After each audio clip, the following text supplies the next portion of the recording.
समाज पार्टी की सुप्रीमो मायावती जी को लेकर इन दिनों इंडिया गठबंधन में शामिल होने की चर्चा काफी ज्यादा तेज है। एक गुट कह रहा है कि BSP supremo Mayawati ji India गठबंधन में शामिल होंगी, दूसरा गुट ये कह रहा है कि इंडिया गठबंधन में शामिल नहीं होंगी। समाजवादी पार्टी के नेता रामगोपाल यादव का बयान भी काफी ज्यादा सुर्खियों में रहा था। उन्होंने कहा कि अगर बीएसपी सुप्रीमो मायावती जी को इंडिया गठबंधन में शामिल किया जाता है तो वो इंडिया गठबंधन ही छोड़ देंगे। इसका बयान सामने आने के बाद देश भर में काफी ज्यादा समाजवादी पार्टी का विरोध भी हुआ। कुछ लोगों ने समाजवादी पार्टी का समर्थन भी किया, लेकिन अधिकांश लोग आपको बता दें कि इसका विरोध ही करते नजर आए। खुद कांग्रेस के प्रवक्ता भी खुले तौर से समाजवादी पार्टी की इस बात का कटाक्ष करते नजर आए कि बीएसपी को साथ लेने में आखिर समाजवादी पार्टी को गुरेज का है। दूसरी तरफ अगर हम देखने की कोशिश करें तो क्या बहुजन समाज पार्टी के अध्यक्ष मायावती जी गठबंधन में जाएंगी या नहीं जाएंगे, तो इसका जवाब यह है कि बीएसपी अध्यक्ष मायावती जी ने अक्टूबर से पहले या नवंबर से पहले जितनी भी प्रेस कॉन्फ्रेंस की, उन प्रेस कॉन्फ्रेंस में उन्होंने साफ कहा था कि वो अकेले अपने दम पर चुनाव लड़ेंगे। लेकिन अभी हाल ही में 2-4 दिन पहले उन्होंने तरफ से जो प्रेस कॉन्फ्रेंस की गई थी,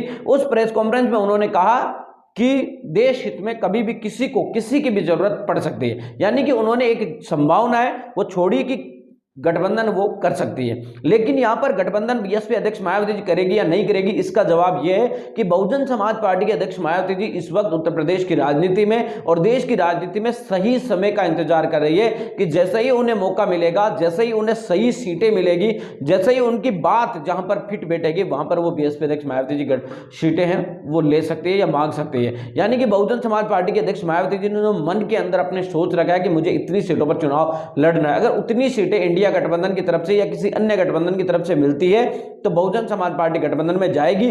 अगर आपको बता दें कि उनके मन मुताबिक यह फैसला नहीं आता है तो बीएसपी अध्यक्ष मायावती जी गठबंधन में नहीं जाएगी। यह निश्चित है कि बहुजन समाज पार्टी के अध्यक्ष मायावती जी को पहली जरूरत यही है कि वो जो है इंडिया गठबंधन के अंदर तभी शामिल होगी जब उन्हें मन मुताबिक सीटें मिलेगी, क्योंकि इस वक्त बहुजन समाज पार्टी के पास लोकसभा में 10 सदस्य हैं, बाकी सभी जगहों पर उनके पास एक एक सदस्य बचा है। तो लोकसभा में उनको ये मेंबर बचा कर रखना बहुत ज्यादा जरूरी है। अगर लोकसभा में बहुजन समाज पार्टी अपना खाता नहीं खोल पाती है तो राज्यसभा वो बेचने की अब किसी को भी स्थिति में है नहीं, और विधान परिषद और विधानसभा में एक एक सदस्य बचा है। तो कुल मिलाकर बीएसपी के सामने सदन है वो पूरी तरीके से खाली होने का भी संभावना है। तो ऐसे में बहुजन समाज पार्टी को सबसे ज्यादा जरूरत लोकसभा में अपने सदस्यों को बनाकर रखना है। मिलेंगे इस वीडियो अपडेटों के साथ, अब तक आपसे लेते विदा। लाइक कीजिए, कमेंट कीजिए, शेयर करना बिल्कुल ना।